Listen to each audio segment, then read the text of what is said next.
Menjadi seorang pemimpin negara ternyata tidaklah mudah. Walau memiliki kekuasaan, pengaruh dan dihormati, namun pemimpin negara juga rentan terhadap bahaya.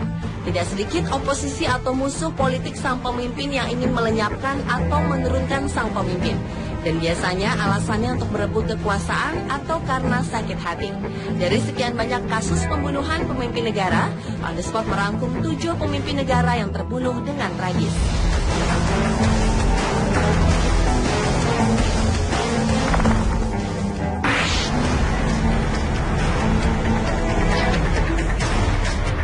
Pemimpin negara pertama yang terbunuh adalah Yasser Arafat. Ia diduga tewas karena dibunuh Israel dengan menggunakan racun talium. Racun ini menyerang sistem aliran darah dalam tubuh dan menghancurkan organ dalam satu persatu. Menurut mantan penasehat senior Yasser Arafat, Bassam Abu Sharif, bahan mematikan ini diambil dari rumput laut dan dibuat menjadi cairan yang tidak berwarna, tidak berasa, dan tidak berbau. Sharif menegaskan bahwa laporan ini berdasarkan hasil temuan para ahli racun terkemuka dari Inggris. Talium merupakan bahan yang sangat sulit dideteksi, dan racun ini juga dapat langsung disuntikan ke pembuluh darah. Kemungkinan besar racun talium tersebut ditambahkan ke minuman atau buah-buahan dan sayuran, atau bisa juga pada obat yang biasa dikonsumsi sang peraih penghargaan Nobel perdamaian itu. Yasser Arafat meninggal setelah menderita penyakit misterius pada 11 November 2004. Awalnya ia diduga menderita flu, namun kemudian berangsur-angsur kondisinya semakin memburuk. Arafat pun dilarikan ke rumah sakit militer Persi di Prancis dan akhirnya meninggal. Dokter hanya bisa menjelaskan bahwa dia menderita kelainan darah yang misterius. Kematian Presiden Palestina itu persis seperti yang digambarkan Sharif mengenai cara kerja racun talium pada tubuh, yaitu menyerang sistem produksi darah.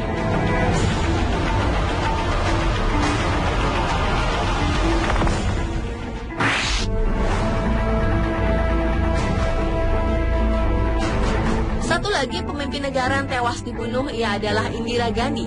Perdana Menteri India tersebut tewas ditembak saat tengah berjalan di kebunnya pada 31 Oktober 1984. Yang lebih mengenaskan, Perdana Menteri India yang dianggap berjasa mengentaskan kemiskinan di daerah pedesaan India itu ditembak oleh 2 pengawalnya sendiri yang merupakan pengikut aliran Sikh. Salah seorang pelaku ditembak mati, sementara satu pelaku lain berhasil ditangkap.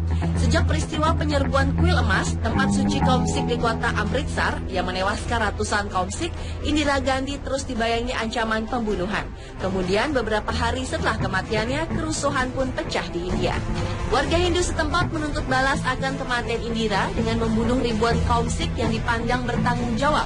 Indira Gandhi adalah satu-satunya perempuan yang pernah menjadi pemimpin India. Ia menjabat Perdana Menteri pada tahun 1966 hingga 1977 dan 1980 hingga 1984. Kemudian pada 21 Mei 1991, anak tertua Indira Gandhi yaitu Rajiv Ratna Gandhi yang menjadi Perdana Menteri India yang ke-6 dan ketiga dari seluruh keluarganya juga dibunuh. Dan pelakunya adalah separatis Tamil dari Sri Lanka. Rajiv tewas saat sedang dikalungkan rangkaian bunga ke lehernya yang ternyata berisi bom oleh Ten Muli Raja Ratnam.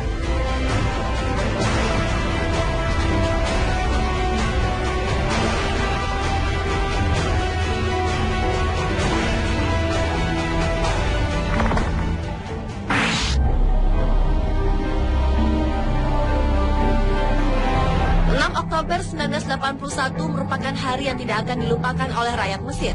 Saat itu Presiden Mesir yang sedang memerintah yaitu Anwar Sadat tewas dibunuh.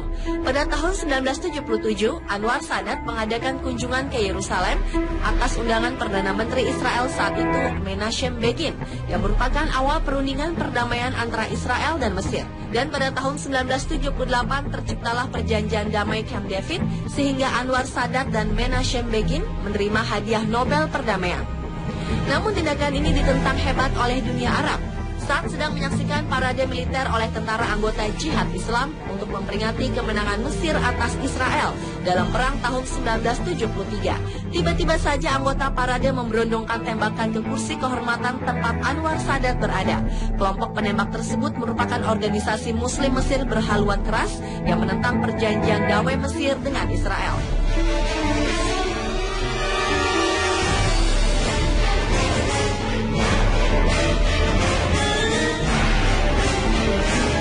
Walau dunia barat menganggapnya sebagai orang yang sangat berpengaruh di Mesir dan di Timur Tengah dalam sejarah modern, Anwar Sadat pernah dikecam di seluruh dunia atas pelanggaran HAM yang dilakukannya. Dia pernah melakukan tindakan represif kepada organisasi pergerakan Islam yang dianggapnya fundamentalis, termasuk kumpulan pelajar dan organisasi Koptik yang dianggapnya dapat mengganggu stabilitas nasional Mesir.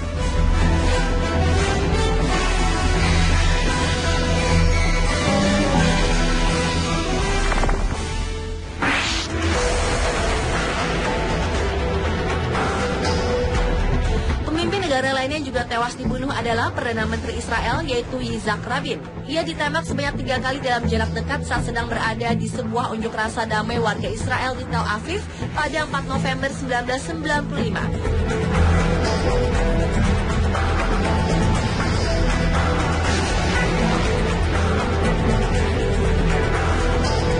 Yitzhak yang terluka parah segera dilarikan ke rumah sakit, namun akhirnya tewas di rumah sakit.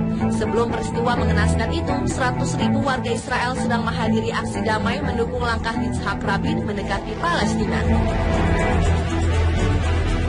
Pengamanan pun sebenarnya sangat ketat, namun polisi mengizinkan kelompok penentang perjanjian perdamaian Israel-Palestina berunjuk rasa di sekitar lokasi aksi. Tiba-tiba seorang anggota organisasi ekstremis sayap kanan bernama Yigal Amir dengan begitu mudahnya melepaskan tembakan senjata ke arah Yitzhak Rabin saat politikus berusia 73 tahun itu sedang menuju mobilnya. Anehnya, 3 pengawal Yitzhak Rabin pun lepas kontrol. Yigal melukai Yitzhak karena ketidaksetujuannya dengan perjanjian Oslo, yaitu perjanjian damai antara Israel dan Palestina, di mana keduanya mengakui kedaulatan negara masing-masing. Yigal sendiri mengaku sebagai pelaku penembakan, namun ia tidak menyesali perbuatannya itu. Banyak dugaan konspirasi saat itu dan kematian Perdana Menteri kelima Israel tersebut dianggap direncanakan.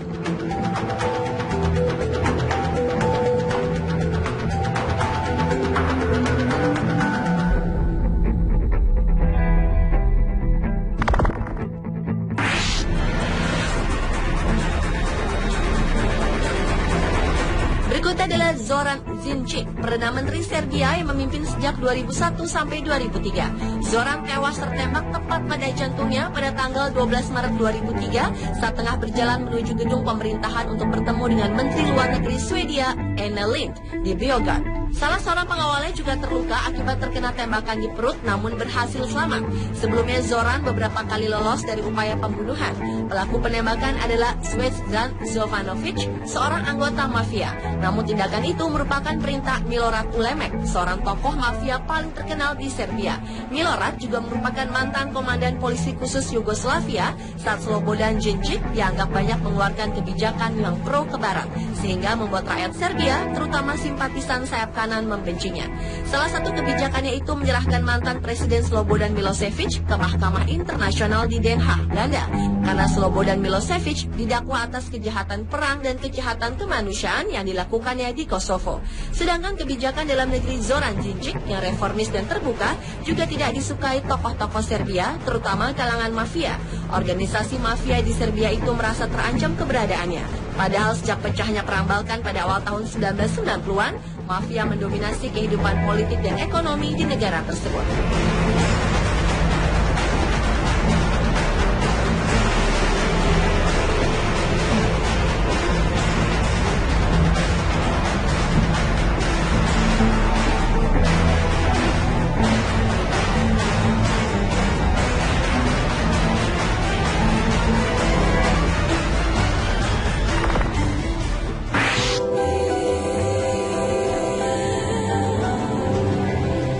Presiden Korea Selatan Park Chung-hee ternyata juga tewas ditembak oleh Kepala Badan Intelijennya Kim Ja-gyu pada tahun 1979.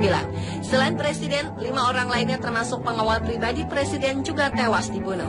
Peristiwa mengenaskan itu terjadi di markas Badan Intelijen Korea Selatan pada sebuah jamuan makan malam. Saat itu Kim, si pelaku, sengaja mengundang Presiden sebagai tamu kehormatan. Sumber resmi mengatakan bahwa Kim dan pengawal pribadi Presiden Cha Chi-hul sempat berdebat. Kim pun kemudian melepaskan tembakan dan mengenai sang sang presiden yang ingin melerai. Sudah menjadi rahasia umum, Presiden Park dan Kim memang telah lama berselisih paham mengenai penentuan sikap terhadap lawan politik. Atas tewasnya Presiden Park, Kabinet Korea Selatan segera membentuk pemerintahan darurat dengan menunjuk Perdana Menteri Choi Kyu-hwa sebagai presiden sementara. Sementara itu, pemerintah Amerika Serikat juga bereaksi terhadap peristiwa tewasnya Presiden Park. Saat itu, Amerika Serikat mengingatkan bahwa kondisi tidak menentu yang dialami Korea Selatan tersebut bisa menjadi santapan empuk Korea Utara.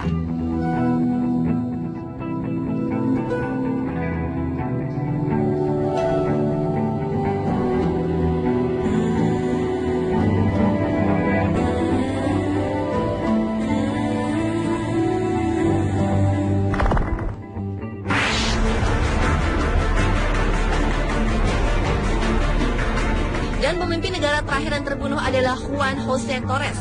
Presiden yang dikenal dengan nama JJ atau Jota itu dibunuh tahun 1976 di Buenos Aires, Argentina.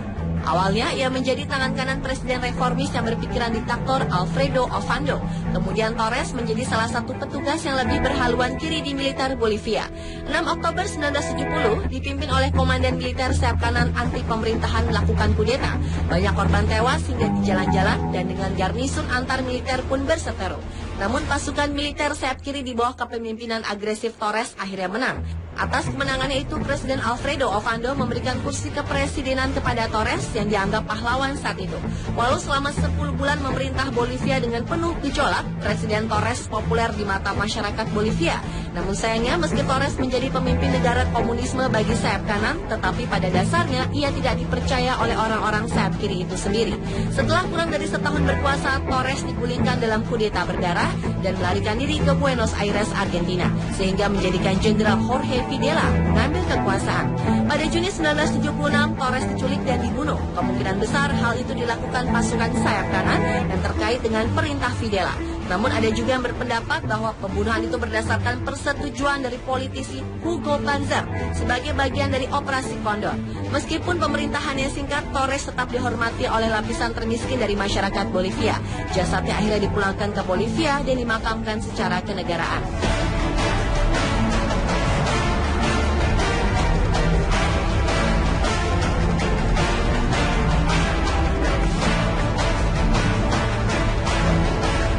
Pemirsa, itulah 7 pemimpin negara yang tewas terbunuh secara tragis versi On The Spot.